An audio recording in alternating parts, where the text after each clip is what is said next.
7/1967 original वाणी रविवार को चल रही थी 6 पेज के मध्यांत में। बात चल रही थी जो बाप का लब होता है वो भी तो नंबरवार होता है ना।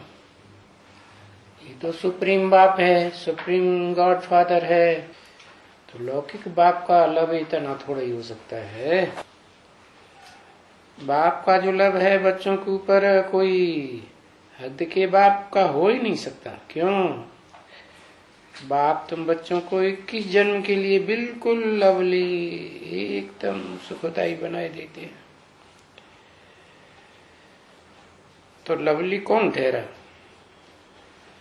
बेहद का बाप ही लवली ठहरा ना। ऐसा कोई कभी तुमको नहीं बाप मिलेगा 84 जन्म में, सब हद के बाप। तुम बस कहते रहते थे हे भगवान, हे ईश्वर, पर उस ईश्वर बाप की महिमा का कोई को किसी को भी पता नहीं। कह देते थे सर्वव्यापी है। तभी बाबा कहते हैं, क्या कहते हो? इतना लवली बाप जो तुमको 21 जन्म के लिए तुम्हारा सभी दुख दूर कर देते हैं, फिर तो तुमको हद का बाप मिलता ही रहता है और हद का वर्षा भी शुरू हो जाता है। ये बाप तो कल्प में एक ही बार आता है ना, 5000 वर्ष में। ये बात किसी को मालूम नहीं है कि सतयुग में जो ये राजाए रजवाड़े जो प्रजा है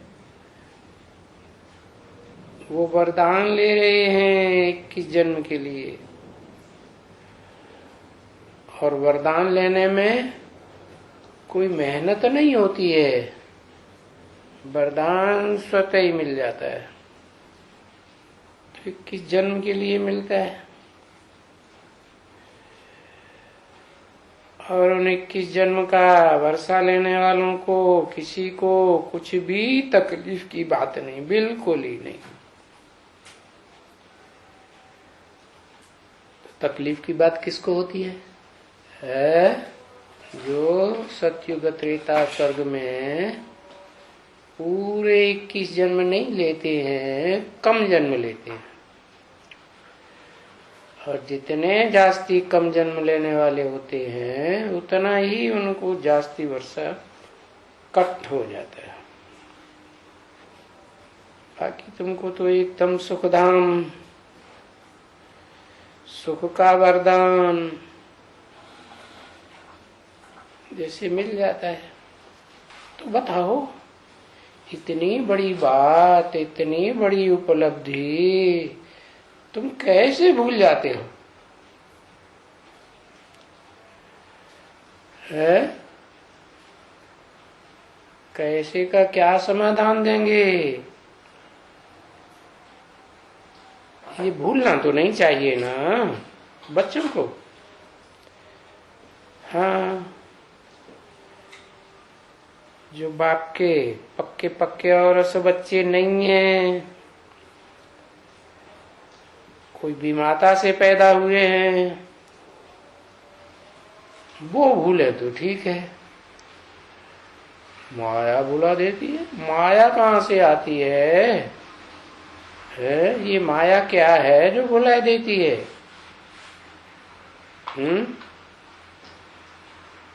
ये पाम्प एंड शो वाली माया है। ये ऐसा पाम्प एंड शो फैलाती है कि तुम क्षणभंगुर सुख में ही फंस जाते हो। सुख का वरदान 21 जन्मों वाला भूल जाते हो। नहीं तो बेहद के बाप का वर्षा जैसे मिलता है, तो ऐसा वर्षा तो कहीं मिल ही नहीं सकता। तो देखो कैसे भूल जाते हैं। इतना जो समझाते हैं कोई बड़ी बात समझाते हैं क्या? सीधी सी बात है, बेहद के बाप से बेहद का वर्षा मिलता है, हद के बाप से हद का वर्षा मिलता है। आधा घंटा बैठ करके समझाते हैं, सो भी याद नहीं रहता। जो दूसरे कोई को समझावे, खुद याद होगा तो दूसरों को समझावेगा, खुद ही बुद्धि में नहीं बैठा तो दूसरों को कैसे समझावेगा? तो समझते हैं बाबा गपोड़ा मारते हैं हमारा पुरुषार्थ ऊंचा करने के लिए।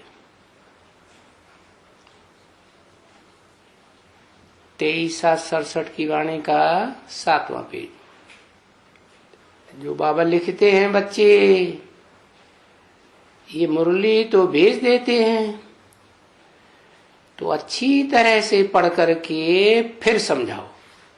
अच्छी तरह से माना बताया, एक एक मुरली 5-6 बार रिवाइज करेंगे तब ही बुद्धि में बैठेगी। ओह, आधा दिन तो इसी धंधे में निकल जाएगा है। फिर पेट का धंधा क्या करेंगे?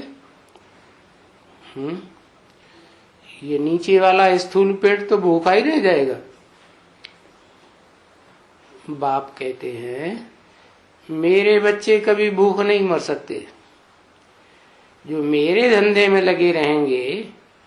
कोई कहे ये तो खुद को समझने की बात है, खुद की पढ़ाई की बात है।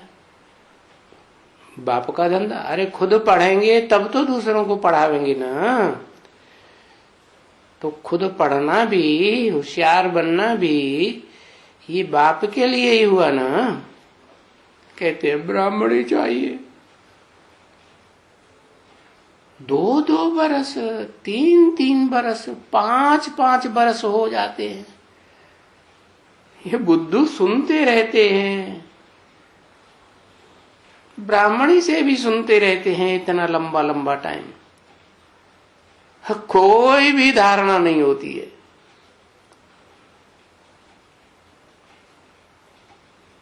जो फिर दूसरे को ये आखानी जाकर सुनावे 84 जन्मों की कथा लक्ष्मी नारायण की, ऐसे तो सत्यनारायण की आखानी तो मनुष्य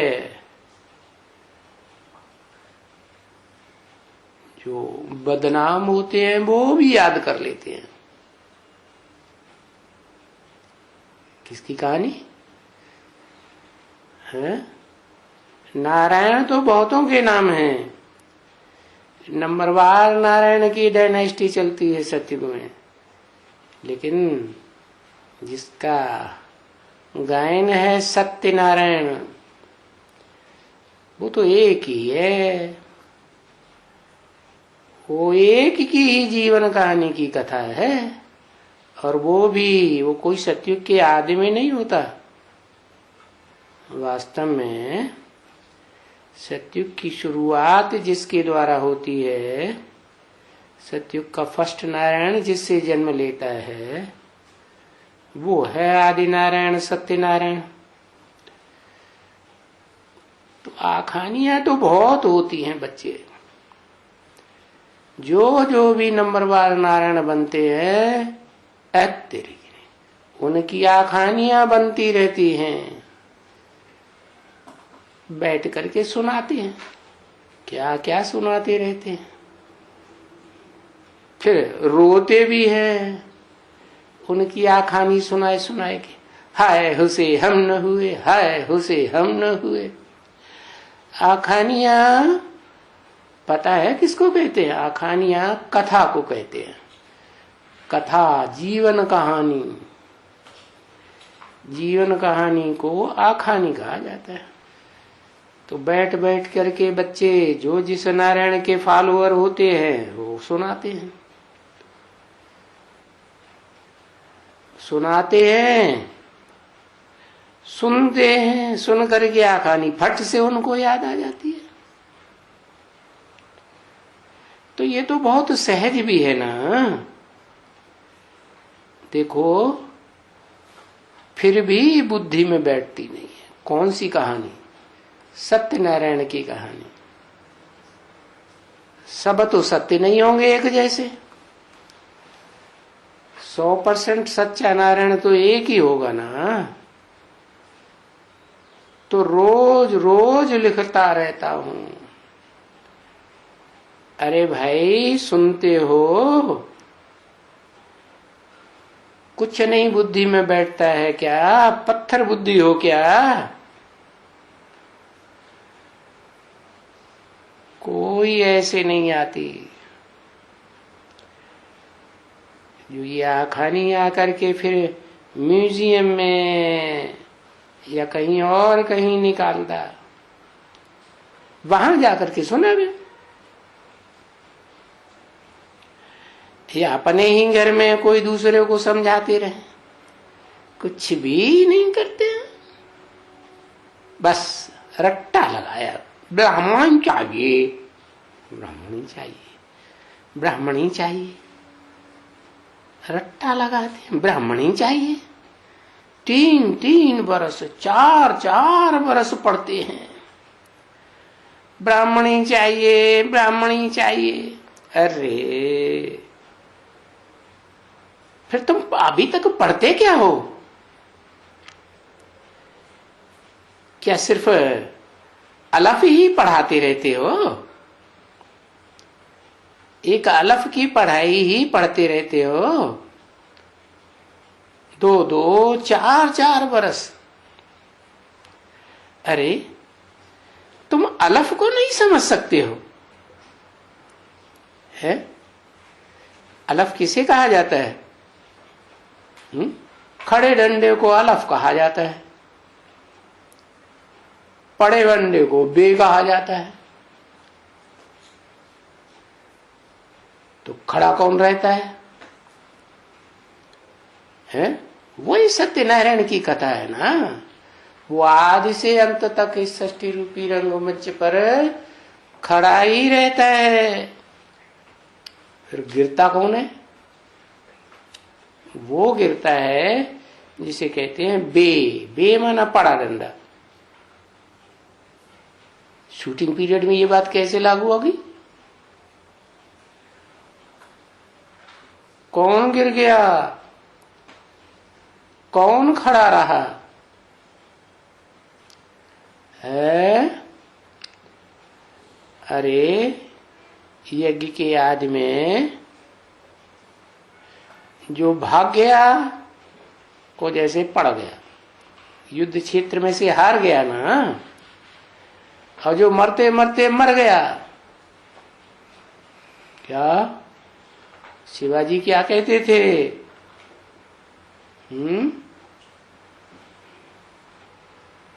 देहम वा त्यागयम, है शरीर भले छूट जाए लेकिन जो विरुद्ध है वो नहीं छोड़ेगा।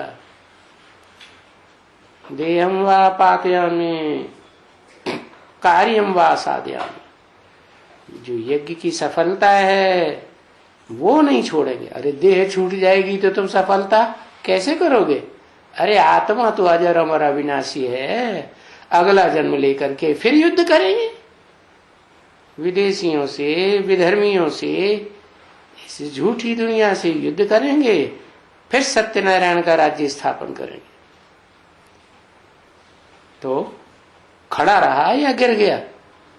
क्या कहेंगे? खड़ा रहा ना। आत्मा को देखना है या देह को देखना है? आत्मा को देखना। तो तुम अफलाल को नहीं समझ सकते हो? इतने पत्थर बुद्धि हो गए हो कि कौन खड़ा रहा और कौन भाग गया।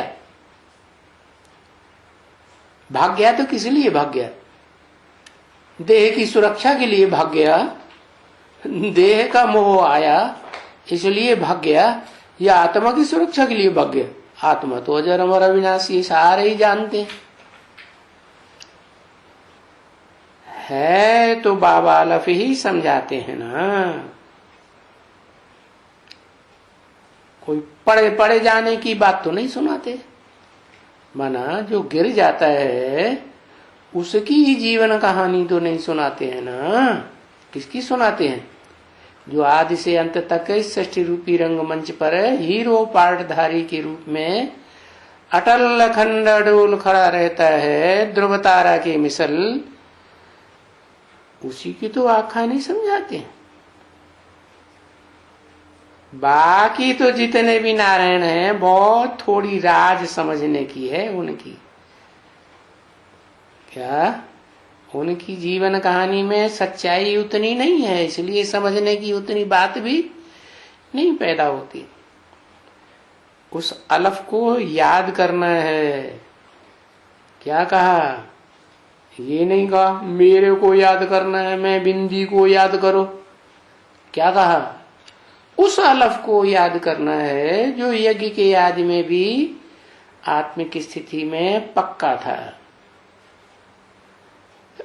अभी अलफ को याद करने के लिए ब्राह्मणी क्या मत्था मारेगी? है ब्राह्मणी खुद ब्रह्मा की औलाद, ब्रह्मा को ही पता नहीं चला कि प्रैक्टिकल साकार में मेरा बाप कौन था और अम्मा कौन है। अम्मा और बाप का ही फर्क का पता नहीं है, तो ब्राह्मणी क्या समझावेगी, क्या मत्था मारेगी? ब्राह्मणी को मत्था हो तो मारे, उनको तो अकल बाद में आएगी। क्या? तो बताया तुम ब्राह्मणों को उठ खड़ा होना चाहिए, परंतु बुद्धू है और सबको चाहिए, तो हमको कहें कि बाप को याद करो। अगर कोई नहीं कहते तो हम भूल जाती है। देखो अलफ तक, अलफ की बात थोड़ी सी है तो लज्जा नहीं आती है, अंदर में शर्म भी नहीं आती है। जो लिखते रहते हैं 3-3 बरस, अच्छे अच्छे बड़े बड़े लखपति आदमी, उनकी स्त्रियां ब्राह्मणी चाहिए, ब्राह्मणी चाहिए। अरे तुम फिर क्या सुनाती हो और क्या सुनती हो? ये तो 7 रोज में है, 7 रोज में जो भट्ठी करते हो, कोर्स करते हो, ज्ञान का फोर्स भरते हो, उस फोर्स में वो बाप की बात अच्छी तरह से समझ जानी चाहिए, जो सारी मनुष्य सृष्टि का बाप है। मैं तो आत्माओं का बाप हूं, मनुष्य सृष्टि का बाप। मनुष्य सृष्टि साकार है तो बाप भी साकार ही होगा ना। तो ये कोर्स बिल्कुल बुद्धि में बैठ जाना चाहिए, बल्कि श्रूड बुद्धि हो तो पहले ही दिन बुद्धि में बैठ जाए। क्या? कि आत्माएं तो हैं सब, सुप्रीम सोल एक है, वो अभोक्ता है, बाकी सब भोगी आत्माएं। भोगियों में भी नंबरवार होंगे, एक एक जैसे होंगे, नंबरवार होंगे। तो अव्वल नंबर, हर बात में अव्वल नंबर। इसलिए बताता हूं, क्या खास उस बच्चे के लिए बोलता हूं, ऐसी कोई बात नहीं जो तुम पर लागू न होती हो। अच्छे से अच्छी बात भी और बुरे से बुरी बात भी। तो एक रोज में समझ जाना चाहिए। उस सत्यनारायण की कथा, उस सत्यनारायण के पार्ट को, हीरे पार्टधारी को एक दिन में पहचान लेना चाहिए। तुमको अभी सुनाया है, क्या ये तुम्हारे से सब कुछ भूल गया? अभी अभी सुनाया और अभी अभी भूल गया है? क्या सुनाया अभी अभी? यज्ञ के आदि में कौन आत्मा थी जो पक्की पक्की खड़ी रही, हिली नहीं, मरते मरते शरीर मरता है ना, मरते मरते शरीर छोड़ दिया, लेकिन आत्मा को गिरने नहीं दिया। मन बुद्धि को ही तो आत्मा कहा जाता है, चैतन्य को ही आत्मा कहा जाता है।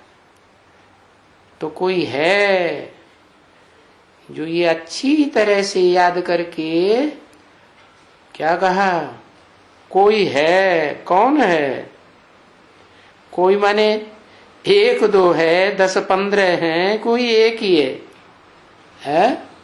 बताया कोई है जो अच्छी तरह से याद करके दूसरे को बैठ करके समझावे, उनकी बुद्धि में बैठ जाएगा। क्या कहा? ऐसे नहीं कहा कि इसकी बुद्धि में बैठ जाएगा, नहीं, दूर करके बता दिया, उनकी बुद्धि में बैठ जाएगा। ऐसा कोई है? कब बैठ जाएगा? है कोई टाइम निश्चित बताया? हाँ, वो टाइम भी बता दिया मुरली में। क्या? 10 वर्ष में पुरानी दुनिया का विनाश, पुरानी ब्राह्मणों की दुनिया का विनाश। इतनी बड़ी दुनिया का विनाश नहीं, जो ब्राह्मण षष्ठी स्थापन हो रही है उसका विनाश शुरू होगा और नई दुनिया की स्थापना हो जाएगी। और उसमें लक्ष्मी नारायण का जन्म भी, माने प्रत्यक्षता रूपी जन्म की बात है, वो हद के जन्म की बात नहीं है। यहाँ तो सारा बेहद का ज्ञान है, परंतु ये भूल जाती है। ये माने कौन? ये ब्राह्मण ही भूल जाती है, या तो इन्हें लज्जा आती है। कौन सी ब्राह्मणी को लज्जा आती है उसका परिचय देने के लिए? कोई ब्राह्मणी है जिसको बहुत लज्जा आती है दूसरों को परिचय देने में, अंदर अंदर से इसका मतलब जानती भी है? जगदम्बा है लड्डू, जगदम्बा खुद ही छोड़ के भाग गई लक्ष्मी में है। तो ये खुद ही भूल जाती है, या तो भूल नहीं जाती है, जानती तो है अंदर में, लेकिन दूसरों को सुनाने में आय हाय हाय लज्जा आती है। क्यों लज्जा? किस बात की? अरे सच्चाई का, सत्यनारायण का परिचय देने में लज्जा क्यों आती है? किस बात की लज्जा है? अरे दूसरे कुल की है इसलिए लज्जा आती है। तो कन्याएं तो दूसरे कुल की होती हैं, ब्राह्मणियां मोस्टली, ब्राह्मणियां ज्यादा माताएं सरेंडर होती हैं। और माताओं को तो बता दिया ढाल, ढाल तो गेंडे की चमड़ी की होती है, उनकी तो बुद्धि रूपी चमड़ी बहुत मोटी, वो क्या ज्ञान सुना पाएंगे गहराई से? ये तो कन्याओं को तलवार बताया, माताएं तो मोटी चमड़ी की ढाल हो गई, वो क्या सुनाएंगी? तो लज्जा, क्यों लज्जा आती है? अरे क्या सच्चाई बताने में लज्जा आती है? क्यों आती है सच्चाई बताने में? तो शेरनी होकर के बताना चाहिए है? अरे भारत की कन्याओं माताओं में लज्जा रहती है, किस बात की? अपने पति का नाम तक नहीं लेती है। तो जरूर जिस ब्राह्मणी को लज्जा आती है इसलिए दूसरों को सुनाई नहीं पाती है, तो लज्जा आने वाले की कारण, ये तो अच्छी बात है ना। भारतीय कन्या को लज्जा होना ये तो उनका आभूषण है ना। लज्जा आती है, क्या होते हैं? बाबा बंदर खाते हैं, माने ब्रह्मा बाबा को समझ में नहीं आता है। क्या ये ब्रह्मा कुमारियां समाज समझाए नहीं? अरे तुम खुद ही नहीं समझाए पाते, फिर शिव बाबा को भी बंदर आता है, क्या होता है? अरे शिव बाबा कभी शिव ज्योति बिंदु कभी कन्या बने हो तो पता चले है, वो तो परम पुरुष है, तो वो खुद ही कन्या समझ करके फिदा होते हैं। तो बाबा बंदर खाते हैं, ऐसी सहज बात बाबा को तो बंडर लगती है और सहज भी लगती है। अच्छा भाई टोली ले आओ। समझ नहीं आया कुछ भी। टोली क्यों मंगाई? ब्रह्मा बाबा की मगज में कुछ भी नहीं बैठा, टोली याद आ जाती। लाओ, छोटे बच्चे को क्या याद आता? लेमन जूस लाओ, लेमन जूस। मीठी मीठी आखानी आकर के समझाते बच्ची, सहज आखानी समझाते हैं। कितनी मीठी आखानी है, लज्जा बज्जा की सारी बात बता देते हैं। 5 5 6 6 8 8 बरस पड़ती है। क्या कहा? कितने कितने साल लेता है? हैं? कोई 5 5 साल, कोई 8 8 साल। किसको 8 साल हुए है? अरे 67 से गिनो ना। 8 साल, 68 69 70 71 72 73 74 75, 8 साल हो गए। 8 8 साल बैठ पढ़ती है, इतना ज्ञान पढ़ती है। और यहाँ पूरी एकदम पत्थर बुद्धि। तभी तो ये ऐसा होता है। यहाँ माने कहाँ है? यहाँ हाँ, बेसिक नॉलेज में जब तक रहते हैं तो एकदम पत्थर बुद्धि। तभी तो ये ऐसा होता है ना। कैसा होता है? हैं? कि जो खास उमंग उत्साह देने वाली शक्तियां कही जाती हैं, जिनके आधार पर राजधानी स्थापन होती है, उनमें पत्थर बुद्धि तो चाहिए ना। अरे कौन हुई पत्थर बुद्धि? दोनों ही पत्थर बुद्धि हो गई। जो सरेंडर है वो भी पत्थर बुद्धि, जो बाहर से आती है पूंछ बन करके वो तो है ही बच्चा बुद्धि। कौन? जगदम्बा। तो ऐसी चाहिए तो ना, कि नहीं चाहिए? नहीं चाहिए। नहीं तो भला दास दासियां ये कहां से आएंगी? ओहो, है? लक्ष्मी की बात थोड़ा ही बताई, जगदम्बा की बात बताई। जगदम्बा भी तो पढ़ती है। क्या? जगदम्बा बाहर से आके पढ़ती है, लक्ष्मी अंदर सरेंडर होके पढ़ती है। पढ़ती तो दोनों है। लेकिन बात बताई कि हाँ चाहिए। कैसी चाहिए? पत्थर बुद्धि चाहिए। तो दोनों ही पत्थर बुद्धि कि एक पत्थर बुद्धि? एक पत्थर बुद्धि, एक सालिम बुद्धि। सालिम बुद्धि है तो फिर आगे बढ़ना चाहिए, है कि जहां की तहां खड़ी रहे। तो ये बहुत चाहिए। क्या? दास दासियां चाहिए। तो दोनों दास दासी हो गई क्या? है? दोनों नहीं दास दासी हो गई। क्यों? माँ बाप दास दासी नहीं होते हैं बच्चों के? होते हैं ना। तो जो सतयुग में राधा कृष्ण को जन्म देगी माता, वो दासी नहीं हुई? अरे अरे फर्स्ट क्लास दासी हुई कि थर्ड क्लास हुई? फर्स्ट क्लास हुई ना। तो दास दासियां बहुत चाहिए। बाबा डायरेक्शन देते हैं लेकिन कर नहीं पाते। इसलिए मैं रुक्मिणी और इस बच्चियों को कहता हूं, सबका वो भी नहीं छोड़ी, वो भी याद आ रही है। क्या? जो सरेंडर तो पहले पहले होती है, लेकिन मणि बनते बनते रुक जाती है, देहभान नहीं छोड़ पाती। तो रुक्मणी और इस बच्चियों को कहता हूं, इस बच्चियों को, इस क्यों कहा? इस माना कोई ग्रुप है, उसको कहा इस, और उसमें बच्चियां बहुत है नंबरवार, विजयमाला वाली। तो बच्चियों को कहता हूं खबरदार रहना, क्या ऐसे ना हो दास दासियां बन जाओ।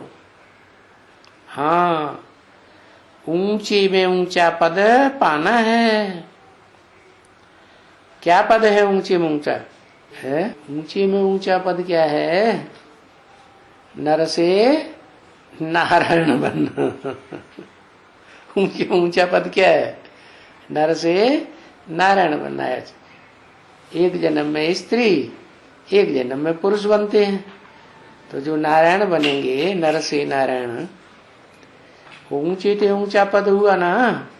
ऊंचे ते ऊंचा पद, लक्ष्मी का पद ऊंचा होता है ना, और पुरुष से भी ऊंचा। अरे अरे कौन हुआ? आंखें फाड़ फाड़ के देख रहे, बताते नहीं। लक्ष्मी से भी ऊंचा पद नारायण का हुआ ना। जबकि बाप आए हैं पढ़ाने के लिए, जानते हो, अच्छी तरह से बाप पढ़ाते हैं। अच्छी तरह से क्या होता है? और सामान्य तरीके से क्या होता है? सामान्य तरीके से होता है बेसिक नॉलेज पढ़ाना, A B C D E F G, अ आई ई उ क की कुकू है। ये हुआ बेसिक नॉलेज। और फिर एडवांस ज्ञान, ऊंची स्टेज की पढ़ाई, सुप्रीम टीचर बन करके पढ़ाते हैं। तो अच्छी तरह से पढ़ाते हैं। ऐसे तो कोई मनुष्य होता ही नहीं जो मनुष्य को बाप भी कहे और टीचर भी कहे और गुरु भी कहे, और एक ही हो। और फिर गाया भी जाता है, सर्व का सदगति दाता, भाई पुरानी से नई बनाने वाला। सदगुरु तो सबसे ऊंचा माना जाता है ना, बाप से भी ऊंचा, माता से भी ऊंचा। माँ बाप की भी बात नहीं मानेंगे, सदगुरु की बात मानेंगे। तो सदगति दाता पुरानी दुनिया को नया बनाने वाला। नई होती है तो पुरानी होती है क्या? नहीं, वो नई को ही पुराना बनना है। दुनिया में है ना बच्चे, स्वर्ग इस दुनिया में होते हैं ना, तो घर भी ऐसा होना चाहिए जहां अशांत हो, वहां रहने की दिल ही नहीं होती है। क्या दिल कहाँ होती है? जहां सुख और शांति होती है वहां दिल होती है। जहां शांति नहीं होती है वहां दुख जरूर होगा, तो शांति नहीं। सिकील दे रूहानी बच्चों प्रति। अरे रूहानी है तो रूह ही होगा ना, क्योंकि आत्मा ही तो सुनती है। क्या रूहानी स्टेज नहीं होगी, थोड़ा भी देहभान होगा, क्या अपनी देह के प्रति, दूसरे की देह के प्रति, देह के पदार्थों के प्रति बुद्धि जाती होगी, तो आत्मा सुनी अनसुनी करेगी कि पूरा सुनेगी? है देहधारियों घड़ी घड़ी बुद्धि आती रहती है, आत्मा सुनेगी नहीं सब कुछ। अभी समझ गए बच्चे कि आत्मा ही शरीर लेती है और आत्मा ही सब कुछ पार्ट बजाती है, अच्छा भी बुरा भी, सुख देने का भी दुख देने का भी। आत्मा ही शरीर धारण करती है, आत्मा ही शरीर छोड़ती है। शरीर छोड़ती है फिर पार्ट बजाती है। क्या शरीर छोड़ती है? शरीर छोड़ती है? मृत्यु हो जाती है तो शरीर छोड़ती है? छोड़ती है?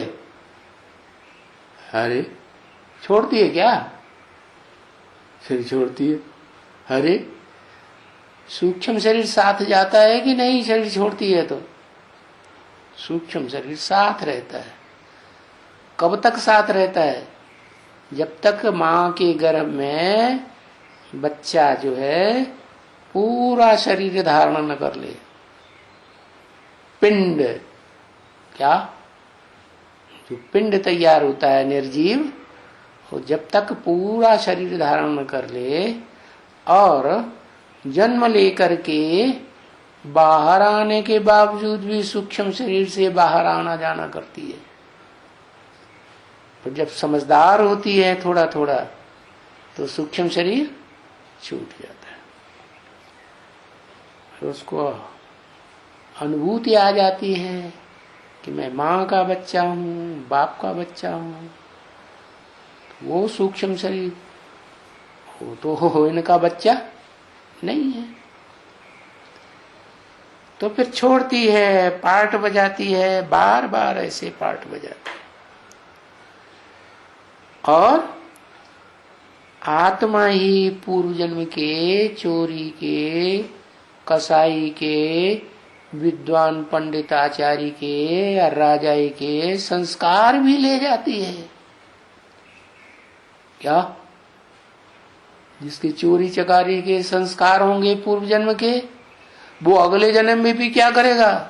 वो चोरी करेगा। अपनी प्रवृत्ति जल्दी छोड़ता नहीं, तो संस्कार भी आत्मा ही ले जाती है। तो ये भी तो संस्कार देखो, ये संस्कार अच्छे अच्छे ज्ञान युक्त कौन भरता है? बाप ही भरते हैं। बाप ही आत्मा में ये संस्कार भरते हैं। क्योंकि अच्छे से अच्छा कौन है?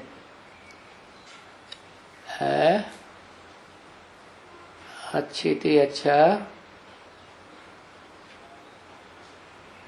अच्छे से अच्छा आत्मिक रूप में तो शिव बाप है। फिर वो शरीर तो धारण ही नहीं करता, हिसाब किताब कर्मों का बनता नहीं, तो संस्कार सिवाय सच्चाई बताने के और कोई संस्कार उसमें होता ही नहीं। अंश मात्र भी झूठ नहीं बता सकता, सच्चाई ही बताएगा। लेकिन जो पार्टधारी हैं इस संसार में, वो तो सदा सच्चे ही रहते हैं। या जैसा संसार, जैसे व्यक्ति, जैसा स्थान, जैसा माहौल, वैसा पार्ट भी बजाना पड़ता है, बजाना पड़ता है।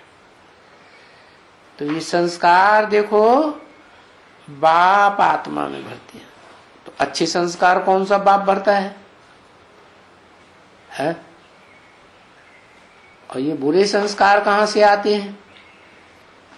बुरे संस्कार आते हैं धर्म पिताओं से, और अच्छे संस्कार आते हैं जिस एक मनुष्य सृष्टि के बाप ने सुप्रीम सोल से ज्ञान के संस्कार भरे हैं, उसके द्वारा अच्छे संस्कार आत्मा में, दैवीय संस्कार आते हैं। क्योंकि बाप के भी तो आत्मा में ही है ना, है तो वो फिर रिहर्सल भी ऐसी ही होती है। रिहर्सल का टाइम है ना, रिहर्सल के टाइम में भी सत्युग त्रेता द्वापर चलता है या नहीं चलता है? नहीं चलता है, चलता है। शरीर न है तो भी संस्कार भरे हुए हैं। देखो ऐसा होता है, शरीर न है, स्थूल शरीर की बात बताई है, स्थूल शरीर नहीं है तो भी संस्कार भरे हुए हैं। देखो कैसे सूक्ष्म शरीर में संस्कार भरे हुए हैं। तो ये सीखे कहाँ से है? जरूर किसी ने सिखाया होगा ना, माता पिता ही सिखाते हैं ना, माता पिता ही संस्कार भरते हैं बच्चों में, माँ बाप के संस्कार बच्चों में जाते हैं। तब ही कहा जाता है कि वो सदगुरु है। कौन? वो माने दूर क्यों कर दिया? जो बोलने वाला है वो कौन बोल रहा है? वो बोल रहा है शिव। उसे सदगुरु नहीं कहा जाता। सत्य और असत्य तब कहा जाए जब कब जब इस साकार सृष्टि में साकार पार्ट बजाए, क्योंकि सत्य को फिर असत्य से टैली करना पड़े, नहीं तो पता कैसे चले ये सत्य है। भविष्यगत पार्ट के लिए तो बताया कि पहले बाप का पार्ट, फिर टीचर का पार्ट, फिर सदगुरु का पार्ट अंत में। तो वो सदगुरु है। सदगुरु मिला दलाल सुंदर मेला कर दिया। आत्मा परमात्मा लय अलग रहे बहुकाल। उनका कोई गुरु नहीं होता। क्या गुरु तो साकार, दलाल होगा तो साकार में होगा ना। निराकार आत्मा हाँ भले साकार शरीर तो धारण करती है, तो निराकार साकार का कंबाइंड हो गया, कॉम्बिनेशन भोगी आत्माओं के लिए। लेकिन वो भी जो धारण करती है, किससे धारण करती है? सदगुरु से। सदगुरु मिला दलाल, वो सदगुरु है। गुरु माने दलाल, बिचौलिया है। काहे काहे का बिचौलिया? निराकार और साकार रूप में पार्ट बजाने वाली आत्माओं का बिचौलिया है। उनका कोई गुरु नहीं है, उनको कोई भी सिखाने वाला नहीं है। माना गुरु माने उससे ज्यादा बजनी कोई है नहीं। तो कौन सा ग्रह है जिसको बहुत बजनी दिखाते हैं? है किसको दिखाते हैं? कोई ग्रह है नवग्रहों में से जो बहुत वजनी दिखाते हैं? है बृहस्पति। तो बृहस्पति माना बहुत बड़ा गुरु है, क्योंकि असुरों का गुरु शुक्राचार्य दिखाते हैं है, और तांत्रिकों का गुरु रे दिखाते हैं, जो कंपन वगैरह।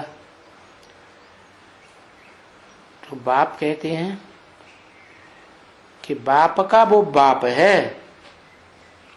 मन कौन से बाप का बाप है?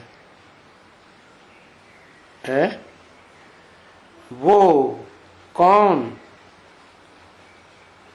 बाप का बाप है? कौन से बाप का बाप है? मनुष्य सृष्टि का बाप कौन है? प्रजापिता ब्रह्मा। लेकिन प्रजापिता तो शरीर छोड़ गया, जिसके द्वारा ज्ञान का बीज डाला गया। तो फिर कौन हुआ है? अरे वो तो पूर्व जन्म की बात हो गई ना, बीज डालने वाले की। फिर कौन हुआ? सारी प्रजा का पिता। सारी प्रजा जिसको पिता मानती है, ब्रह्मा कुमार कुमारियां भी मानती हैं, एडवांस पार्टी वाले भी बाप मानते थे कि नहीं मानते थे? मानते थे। और सारी दुनिया भी बाप मानेगी तो कौन है? तेरे की नहीं है शंकर बाप है। शंकर को तो ताऊ बताया, बाप कहां से हो गया है? बाप का भी बड़ा भाई, उसको कहते हैं ताऊ। हाँ हाँ, ब्रह्मा, सारी सृष्टि ब्रह्मा से ही पैदा होती है। उसको टाइटल मिला हुआ है प्रजापिता ब्रह्मा। संस्था का नाम क्या रखा? पहले रखा था ब्रह्मा कुमारी, वो रखा था दादा लेखराज ब्रह्मा ने और ब्रह्मा कुमारियों ने। फिर बाबा ने आके संभाला, क्या प्रजापिता शब्द डालो, ये तुम्हारा टाइटल हो गया। वो तो गया पहले वाला। तो वो बाप है, और बाप का भी बाप है वो, ये नहीं। माने है तो ये सारी सृष्टि का बाप है ब्रह्मा। ब्रह्मा से ही सारी सृष्टि जन्म लेती है, लेकिन वो बाप का भी बाप है। तो वो अलग हो गया। और इस बाप, ये बाप है, इस ये अलग हो गया, जो सारी सृष्टि का, सारी मनुष्य सृष्टि ब्राह्मण बनेगी, तो ये बाप हुआ ना, बाप भी है माँ भी है, बाप का टाइटल तो मिला हुआ है। उनका कोई बाप नहीं है, उनका माने है, हाँ, जो इसका भी बाप है, जिसने इसको भी जन्म दिया कि तुम ब्रह्मा हो, तुम्हें, अरे भाई, तुम्हें सतयुग में प्रिंस के रूप में, फर्स्ट प्रिंस के रूप में पार्ट बजाना है, तो तुम्हारा भी बाप हो गया। तुम्हारा माने है, बच्चे कहेंगे तुम्हारा भी बाप हो गया, किसको? ब्रह्मा को। बाकी उनका कोई बाप नहीं, कुछ भी नहीं है उनका बाप। अरे शिव बाप है कि नहीं है? शिव बाप है, लेकिन वो तो साकार में है नहीं, वो तो निराकारी स्टेज में रहता है सदाकाल, इसलिए सदा शिव कहा जाता है। तो मीठे मीठे सिकिल दे रूहानी बच्चों प्रति, क्या मीठे मीठे क्यों कहते हैं? है मीठे मीठे क्यों कहते हैं? है क्योंकि बाप को वो ही मीठे लगते हैं जो बाप को पहचानते हैं। दुनिया को भले कड़ुए लगे, लेकिन जो बाप को पहचानते हैं तो बाप के लिए मीठे हैं। खुद पहचानेंगे तो दूसरों को पहचान देंगे, खुद ही नहीं पहचानेंगे तो पहचान कैसे देंगे? इसलिए मीठे थे मीठे। और फिर सिकील दे माने बहुत बहुत समय के बाद मिले हुए, सिक से मिले हुए, बहुत समय के बाद मिले हुए। कौन है बहुत समय के बाद मिला हुआ है? यज्ञ के आदि में बहुत समय के बाद मिले थे। कितने समय के बाद मिले थे? है कहेंगे कल्प पहले मिले थे। कल्प पहले में भी कोई फिक्स टाइम, जो सबसे पहले 500 करोड़ में सबसे पहले मिले थे, फिर बिछुड़ गए। माने सबसे पहले बिछुड़ने में भी सबसे पहले, और मिलने में भी सबसे पहले। तो कब में बिछुड़े थे? जो सिक से मिलते हैं, बहुत समय के बाद मिले हैं। अच्छा, पहले परम धामवासी कौन होता है?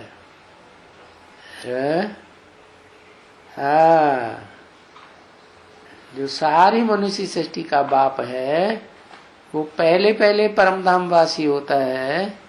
तो बाप से बिछुड़ गया ना, और बच्चों को साथ नहीं ले जाएगा, है?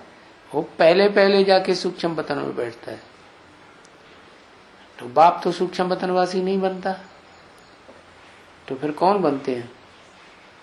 बाकी जो सारी सृष्टि नीचे रहती है, वो सारी की सारी जब तक सूक्ष्म वतनवासी न बने, तब तक उसे यहीं रहना पड़े ना। तो कैसे रहेगा? मुकर्रर रथ चला गया। जो नान मुकर्रर हैं, टेम्परेरी रथ है, उनके द्वारा तो काम करेगा ना, अंत तक नहीं करेगा। हाँ, तो पहले बिछुड़े हुए सिकील दे मीठे थे मीठे बच्चों प्रति रूहानी बाप व रूहानी दादा का दिल व जान सिख व प्रेम से। रूहानी बाप कौन? दादा कौन है? कौन हुआ रूहानी बाप, कौन हुआ दादा? दादा को रूहानी नहीं कहा है। रूहानी बाप तो रूहों का बाप, आत्माओं का बाप, शिव बाप, जो सदा शिव है। ब्रह्मा बाबा क्या है? दादा। हाँ, हे भगवान, शिव हुआ बाप और दादा हुआ प्रजापिता। हाँ, जो ब्रह्मा का भी बाप है, आत्म की स्थिति के हिसाब से देखेंगे तो आत्माओं में सबका बाप सुप्रीम सोल शिव और उसका पहला पहला बच्चा प्रजापिता। तो नंबरवार पुरुषार्थ अनुसार याद प्यार क्या जो जो रूहानी स्टेज में टिकते जाएं उनके नंबर बन गए। रूहानी स्टेज में टिकने वालों की यादगार है रुद्रमाला। क्या बीज ही बीज हैं, उनमें मांस वगैरह कुछ भी नहीं, न मांस है न चमड़ी है। तो नंबरवार बीज रूप स्टेज में टिकने वाले पुरुषार्थ अनुसार बच्चों को याद और प्यार है। याद प्यार में भी नंबर होता है? अच्छा, सबसे ज्यादा याद प्यार कौन से बच्चों को किया जाता है? ये तो बाप की तरफ से याद प्यार है, अम्मा की तरफ से नहीं है। अम्मा तो छोटे बच्चों को अंदर तो बाद में जब छोटे बच्चे पैदा होते हैं तो उनके प्रति ज्यादा दिल जाता है। हाँ, जो बड़ा बच्चा होता है ना उसके प्रति अंत तक प्यार रहता है। पुरुषार्थ कौन ज्यादा करता है? जो बड़ा बच्चा है वो बाप का नाम बाला करने के लिए अंत तक जिम्मेवार। तो याद प्यार, गुड मॉर्निंग, मीठे मीठे सिकिल दे रूहानी बच्चों प्रति। फिर दोबारा बोला, रूहानी बच्चों प्रति रूहानी बाप की नमस्ते। सबको नमस्ते नहीं, किसको? रूहानी स्टेज में टिकने वाले जो अव्वल नंबर में टिकते हैं उनको नमन करता हूं।